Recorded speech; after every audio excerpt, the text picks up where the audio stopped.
അനുഭവങ്ങളും ഓരോരോ വാർത്തകളും പലതും നമ്മളെ ചെവിയിലേക്ക് എത്തിക്കാൻ പലരും ഉണ്ടാവും.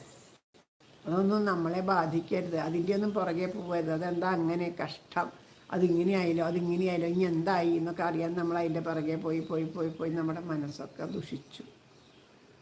അതിൽ നിന്ന് രക്ഷ നടന്ന് എന്തേ പറ്റുള്ളൂ? ഹരേ രാമ രാമ രാമ ഹരേ ഹരേ, ഹരേ കൃഷ്ണ കൃഷ്ണ കൃഷ്ണ ഹരേ ഹരേ, ഹരേ രാമ രാമ രാമ ഹരേ ഹരേ, ഹരേ കൃഷ്ണ കൃഷ്ണ കൃഷ്ണ ഹരേ ഹരേ. ആ നാമം ജപിച്ചുകൊണ്ടേയിരിക്കുക. നാമം ജപിക്കാനുള്ളതാണ് നാവ്. നാവ് എന്തിനു തന്നോ ഭഗവാൻ? നാരായണ നാമം ചൊല്ല